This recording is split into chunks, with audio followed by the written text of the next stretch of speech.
Ուժեղ Հայաստան կուսակցության երկու անդամի մեղադրանք է առաջադրվել բարեգործության արգելքը խախտելու հոդվածով։ Այս պահին բերման են ենթարկվել առնվազն 15 մարդ, սակայն այդ թիվը շարունակում է աճել։ Միաժամանակ հակակոռուպցիոն կոմիտեից հայտնում են, որ քննվող քրեական վարույթի շրջանակում ձերբակալվել է 14 անձ, ընտրակաշառք տալու եւ ստանալու մեղադրանքով։ Արտաշատի բոլոր գրասենյակներում իրականացվել են խուզարկություններ։ Բերման ենթարկվածների մեջ կան նաեւ կանայք։ Ամենակարևոր հանգամանքներից մեկը, որ Հասմիկ Ամիրզադյանը 5 որդեգրված երեխա ունի, անչափահաս երեխա։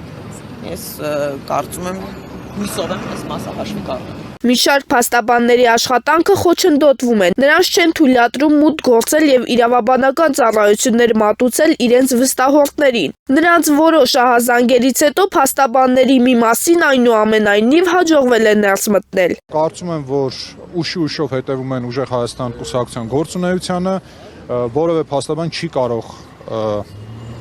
չգիտեմ, խրախուսել առերևույթ հանցանքի ցանկացած դեպք։ Այս պայն կրկնում եմ, մեղադրանքին ծանոթ չեմ, հետևաբար իրավական գնահատական տալ չեմ կարող, բայց կրկնում եմ, այն օպերատիվությունը, այն համակարգվածությունը, ինչը մենք տեսնում ենք, ծավալվում է Ուժեղ Հայաստան կուսակցության շուրջ, գնահատում ենք որպես քաղաքական հետապնդում, այո։ Կուսակցության ներկայացուցիչ Դավիթ Ղազինյանը տեղի ունեցողը որակել է որպես քաղաքական ճնշում ընտրություններից առաջ։ Ժողովրդի համար այդ փուչիկը պայթեց, որ իրենք ժողովրդի կողմից վստահություն ունեցող իշխանություն են ասպայել։ Մեր համակիրներն են, մեր անգամ կին տեխնացու կա,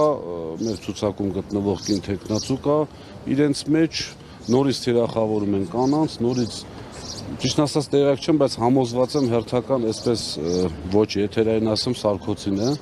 Հիմա հայտարարությունը կտարածենք, տեսնենք։ Նշենք, որ այս շաբաթ Ուժեղ Հայաստան կուսակցության երկու անդամներ Գոհար Ղումաշյանն ու Վերջինե Ստեփանյանը ձերբակալվել էին նախընտրական շրջանում արգելված բարեգործության մեղադրանքով, սակայն ազատ արձակվեցին վարչական վերահսկողության պայմանով։